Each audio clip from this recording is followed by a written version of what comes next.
Evolutionary लोगों ने क्या होता है? क्या बच्चा? Evolutionary forces.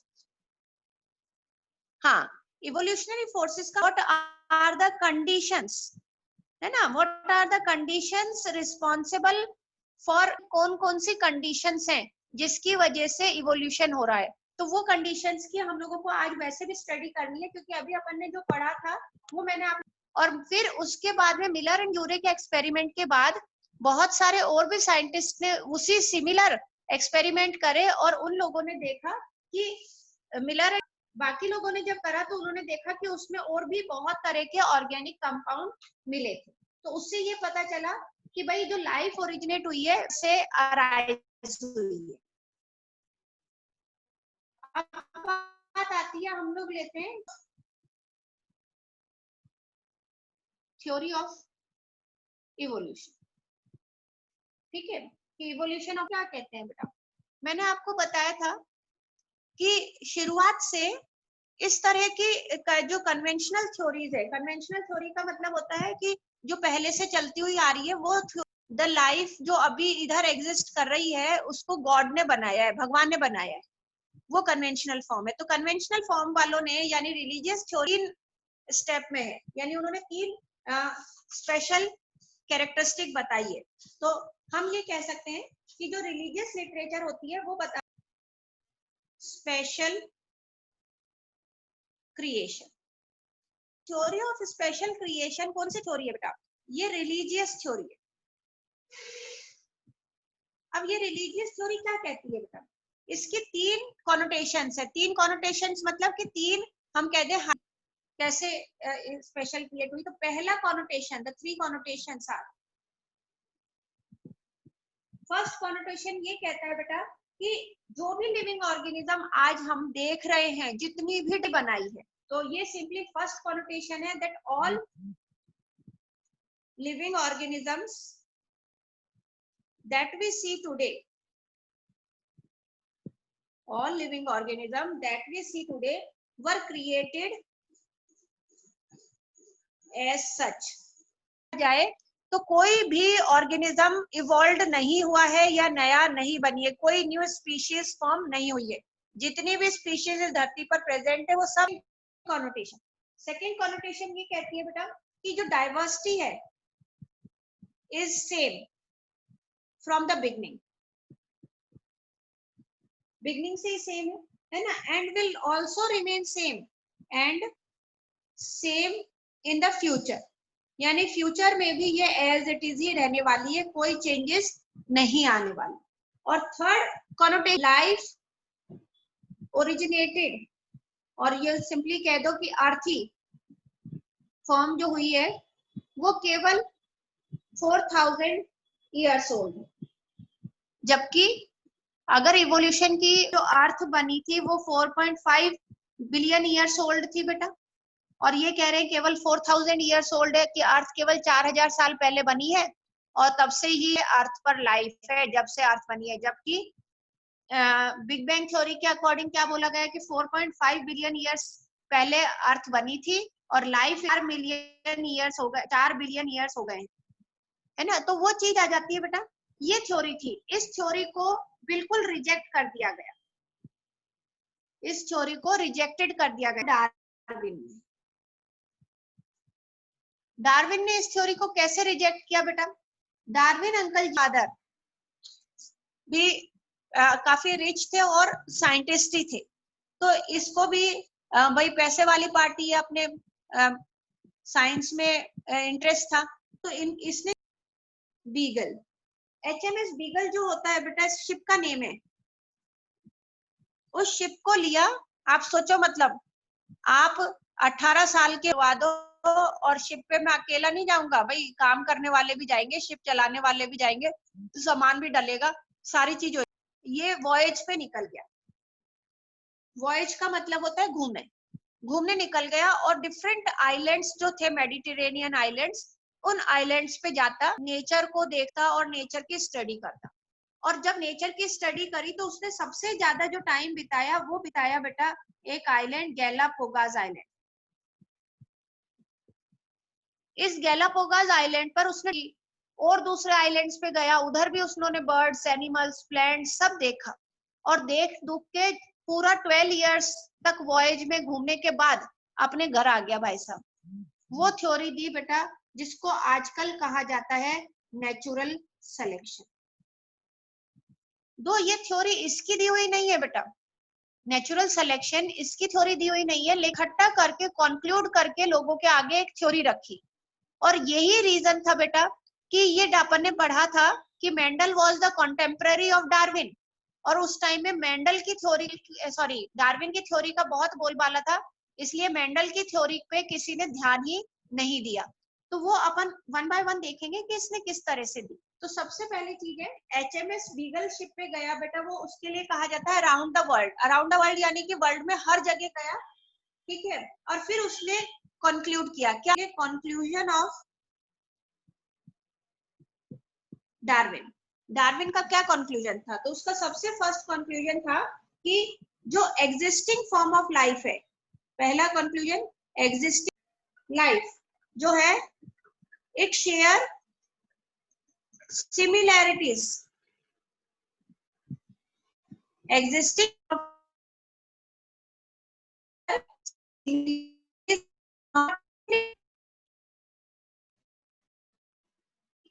वो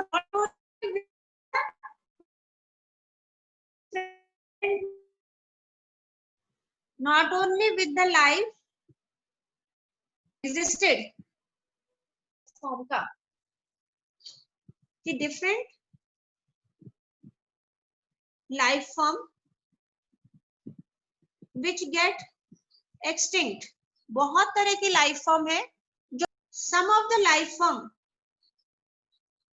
will get extinct, यानी कुछ तो एक्सटिंक्ट हो चुकी है डिफरेंट पीरियड ऑफ लाइफ में, और यही जो ग्रेजुअल एक्सटिंक्शन है और न्यू स्पीशीज का फॉर्मेशन है वो एक ग्रेजुअल इवोल्यूशन है। यानी इवोल्यूशन जो है, इस ग्रेजुअल प्रोसेस को याद रख लेना बेटा, ग्रेजुअल प्रोसेस को इसलिए याद रख लेना कि आगे इसी इवोल्यूशन से पढ़ेंगे। और फिर एग्जाम में जो आता है यूजुअली एक क्वेश्चन आ जाता है कि what is the difference between the Darwin theory and the Hugo de Vries theory, तो उस पढ़ेगी। ग्रेजुअल इवोल्यूशन का मतलब है कि slowly slowly step by step evolution हो रहा है, कोई भी नई species all of sudden changes हो रहे हैं विच लीड्स टू इवोल्यूशन। तो वो चीज ग्रेजुअल प्रोसेस है। तो ये ग्रेजुअल प्रोसेस कैसे है उसका हम लोग आज पढ़ेंगे। तो इसमें उन्होंने क्या बताया इवोल्यूशन कैसे है। तो there are some variation arises in the population, कि पॉपुलेशन में क्या अराइज होता है बेटा, वेरिएशन अराइज। एक्यूमुलेट, एक्यूमुलेट का मतलब होता है इकट्ठा हो जाना। These variations accumulate to form a new species.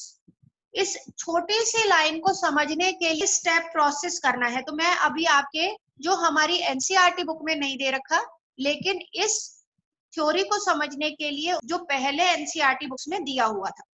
तो हम ये देखते हैं कि डार्विन की थ्योरी ऑफ नेचुरल सिलेक्शन क्या है और कितने स्टेप में चलता है। तो जो सबसे फर्स्ट स्टेप है थ्योरी ऑफ नेचुरल रिप्रोडक्शन, ये पहला स्टेप बताया था डार्विन। ओवर रिप्रोडक्शन क्या होता है? डार्विन ने ये बताया कि जितने भी एनिमल है they reproduce at a very high, वो अपनी लाइफ टाइम में बहुत ज्यादा हाई रेट से रिप्रोड्यूस करते हैं।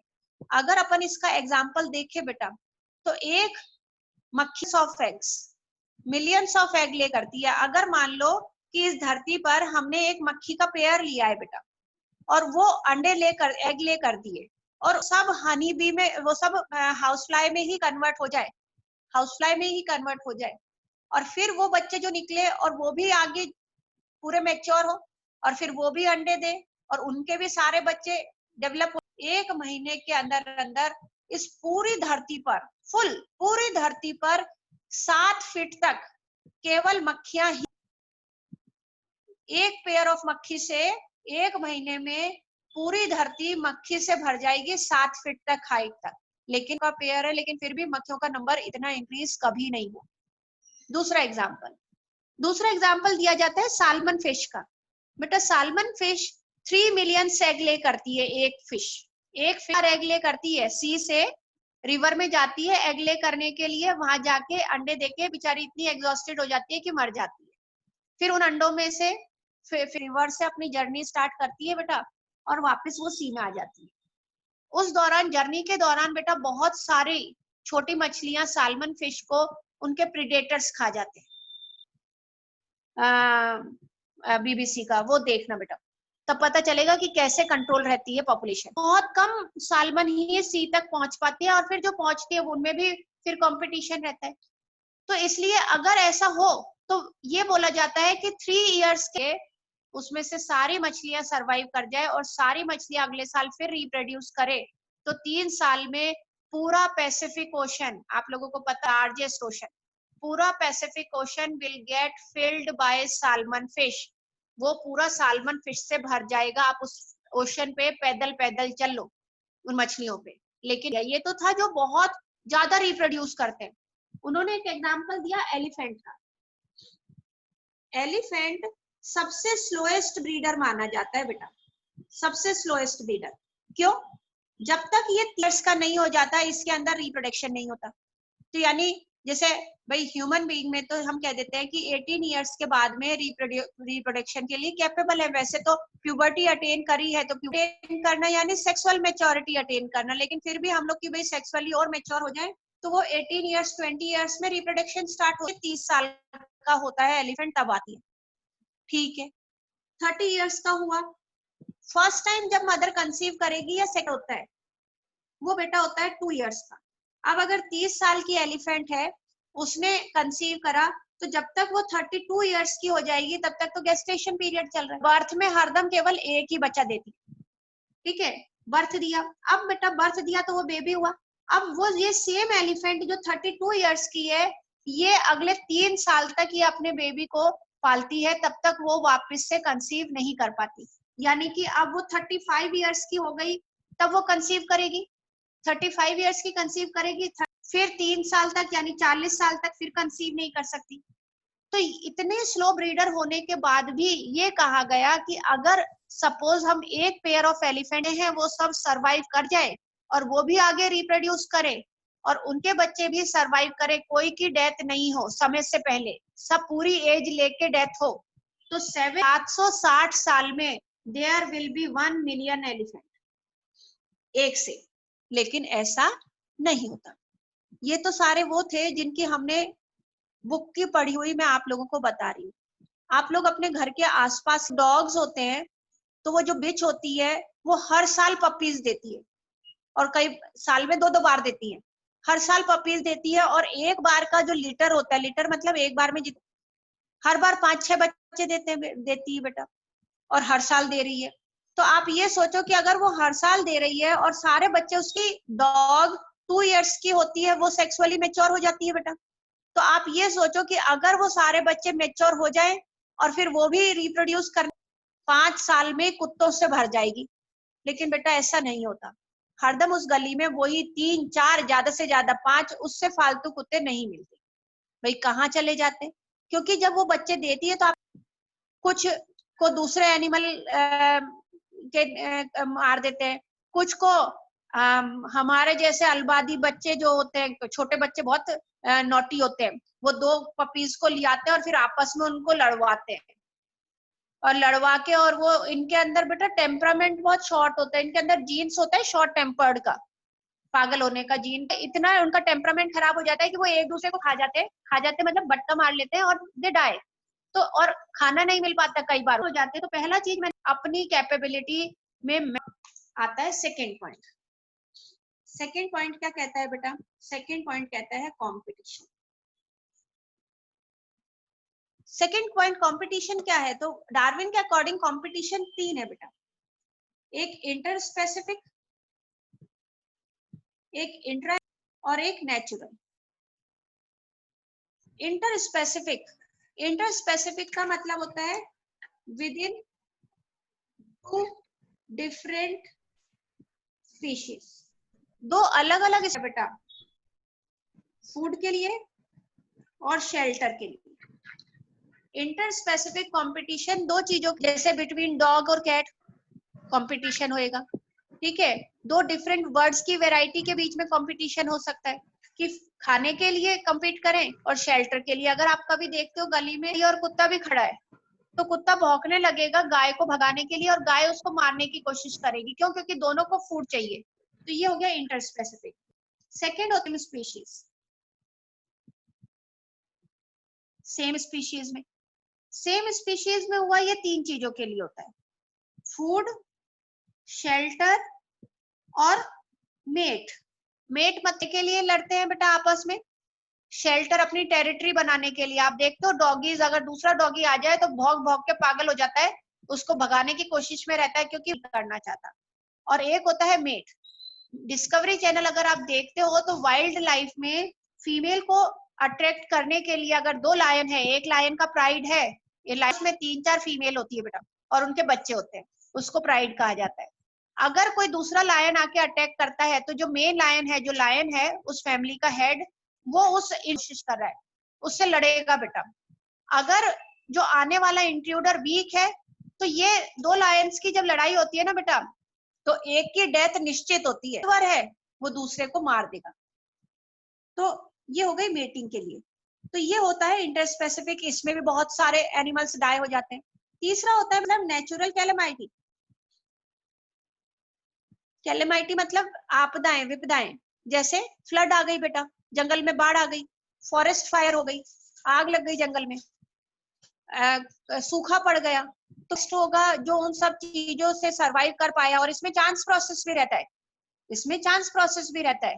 अपन लोगों ने 10th क्लास का अगर याद हो तो एक बीटल वाला कहानी थी, 3 लोग गए, वो सरवाइव कर गए, फिर कुछ बीटल थे जहाँ पे एलिफेंट ने अपना फुट रख दिया। तो छोटे बच्चों को पढ़ाने के लिए था, अब बड़ों को पढ़ाने के लिए वो था बेटा कि एक एलिफेंट, नेचुरल कैलेमाइटी, एलिफेंट कहीं पे भी की बात नहीं बता करके मैं flood, drought, forest fire, earthquake, वो नेचुरल, सुनामी, ये नेचुरल कैलेमाइटी अगर आ गई कोई भी एनिमल चाहे वो हो जाएगा बेटा, किल हो जाएगा। तो by these 3 type of competition the number of organism remain controlled. Over reproduction होने के बाद भी उनका नंबर क्या रहता है? थर्ड पॉइंट होता है that is survival of the fittest, कि जो सबसे फिट है, और फिट जो यानी इन तीनों कंपटीशन को पार कर गया, फिट होगा वही सरवाइव करेगा। और जब वही सरवाइव कर पाएगा तो नेचुरली वही अपनी प्रोजेनी प्रोड्यूस कर पाएगा। और वो क्योंकि फिट है यानी उसके अंदर वो वेरिएशंस हैं, तो वो अपनी प्रोजेनी में उन वेरिएशंस को क्या करेगा? फॉरवर्ड कर देगा। जब वो प्रोजेनी में वो वेरिएशंस चली गई तो वो वेरिएशंस इकट्ठी होने लग जाएंगी। जब इकट्ठी होने लग जाएगी तो ऑटोमेटिकली न्यू स्पीशीज। इसी को ही आगे लेते हुए जो डीडीटी रेजिस्टेंट मॉस्किटो है उसका एक्सप्लेनेशन दूंगी बेटा कि कैसे डीडीटी रेजिस्टेंट मॉस्किटो डेवलप हुए, ठीक है। तो ये एक स्टोरी भी सुना रखी है कंगारू वाली, कि जो कंगारू मदर कंगारू होती है वो हाईली अंडर डेवलप्ड बेबी का बर्थ देती है। यस मैम, सुनाई हुई है। अंडर डेवलप्ड होता है, रेस लगती है जो पहले पहुंचता है। तो आप ये सोचो कि उनको तो कोई मदर थोड़ी कहती है कि चलो भाई on your mark get set go, चलो भाई चढ़ो और तुम्हें यहाँ तक पहुंचना है। वो तो बेसिक इंस्टिंक्ट सर्वाइव करेगा। क्यों सर्वाइव करा? क्योंकि वो फिट था। क्यों फिट था? क्योंकि वो फिट था इसलिए तो फास्ट चढ़ पाया, फास्ट चढ़ पाया इसलिए वो पहुंच पाया। तो वही चीज होती है कि जो फिट होगा वो सर्वाइव कैरेक्टरिस्टिक होंगे ना बेटा, कुछ ना कुछ तो ऐसे जीन्स होंगे जिसकी वजह से वो फिट होगा, और उसकी वजह से नेचर उनको क्या कर लेता है? सेलेक्ट कर लेता है। और उसी के लिए डार्विन ने क्या वर्ड दिया बेटा? नेचुरल। तो ये तो था डार्विन का जो हमारी एनसीईआरटी में नहीं था, लेकिन एक एक लाइन दे रखी है, उसको समझने के लिए मॉस्किटो का करवाऊंगी बेटा, और उसके बाद मैं बताऊंगी कि आपको इसमें क्या क्या पॉइंट्स लिखने हैं, ठीक है बेटा। चलो मैम फिर ये फ्लो चार्ट नाटक में नोट नहीं करना? नहीं, ये वाले की तो जरूरत नहीं है बेटा, क्योंकि ये अपने एनसीईआरटी बुक में नहीं है। अगर आपको रफ में वैसे ऐसा चाहता नहीं है, मम्मी 10th में तो था ऐसे ही। 10th में तीनों लाइन थी, अभी भी लाइन तो आएगी, देखना एक लाइन तो आएगी इसकी, ठीक है। चलो बच्चा, bye ma'am. Bye bye, okay.